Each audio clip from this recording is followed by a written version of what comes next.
हर साल मिलियंस लोग वैक्सीन की वजह से बच जाते हैं। लेकिन असल सवाल यह है, क्या आप जानते हैं कि वैक्सीन होती क्या है और यह लैब में बनती कैसे है? हाय दोस्तों, वेलकम टू इजी बायोटेक, जहां हम साइंस को सिर्फ सिंपल नहीं बल्कि लॉजिकली समझते हैं। आज हम बात करेंगे वैक्सीन्स की डेफिनेशन से लेकर उनकी मैन्युफैक्चरिंग, वर्किंग मैकेनिज्म और मॉडर्न वैक्सीन्स तक का कंप्लीट कॉन्सेप्ट। वैक्सीन असल में एक बायोलॉजिकल प्रिपरेशन होती है जो बॉडी के इम्यून सिस्टम को किसी स्पेसिफिक डिजीज के अगेंस्ट प्रिपेयर करती है। इसमें यूजुअली होता क्या है? वीक, कमजोर वायरस, डेड, इनएक्टिव वायरस, या सिर्फ उस वायरस का एक स्पेसिफिक हिस्सा, एंटीजन। मतलब वैक्सीन खुद डिजीज नहीं होती, बल्कि डिजीज का एक सेफ वर्जन होती है जो बॉडी को पहले से ट्रेनिंग दे देती है।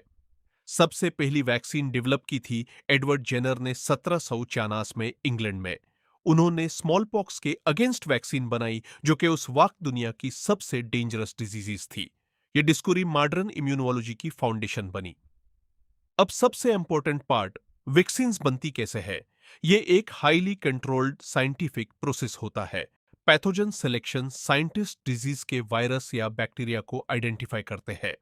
स्टेप 2, एंटीजन प्रिपरेशन, वायरस को वीकन किया जाता है या कंप्लीटली इनएक्टिव बनाया जाता है या सिर्फ उसका स्पेसिफिक प्रोटीन आइसोलेट किया जाता है। स्टेप 3, लैब टेस्टिंग, पहले सेल्स और एनिमल्स पर टेस्ट होता है।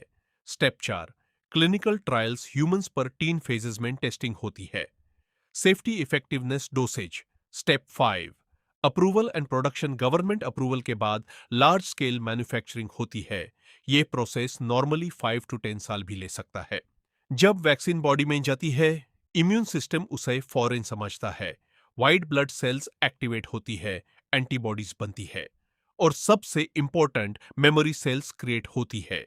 यह मेमोरी सेल्स फ्यूचर में सेम वायरस को इंस्टेंटली पहचान लेती है। इसी वजह से जब रियल इन्फेक्शन होता है तो बॉडी इंस्टेंटली फाइट करती है और डिजीज सीवियर नहीं होती। कोरोना वैक्सीन्स ने एक नया कॉन्सेप्ट इंट्रोड्यूस किया।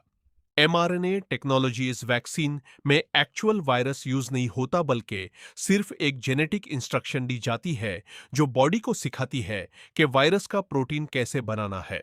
फिर बॉडी खुद ही उस प्रोटीन के अगेंस्ट इम्यूनिटी डेवलप कर लेती है। इसी वजह से कोरोना वैक्सीन्स रिकॉर्ड टाइम में डेवलप हुई, जो साइंस की एक बड़ी अचीवमेंट थी। वैक्सीन सिर्फ इंडिविजुअल प्रोटेक्शन नहीं देती बल्कि पूरी कम्युनिटी को प्रोटेक्ट करती है। इसे हर्ड इम्यूनिटी कहते हैं, जहां डिजीज का स्प्रेड रुक जाता है। तो अब आप समझ गए होंगे कि वैक्सीन्स सिर्फ इंजेक्शंस नहीं बल्कि एडवांस्ड बायोटेक्नोलॉजी का एक पावरफुल टूल है। अगर आपको ये डिटेल्ड एक्सप्लेनेशन पसंद आई हो तो वीडियो को लाइक करें, शेयर करें और इजी बायोटेक को सब्सक्राइब करें, क्योंकि यहाँ हम साइंस को सिर्फ इजी नहीं बल्कि लॉजिकली पावरफुल बनाते हैं।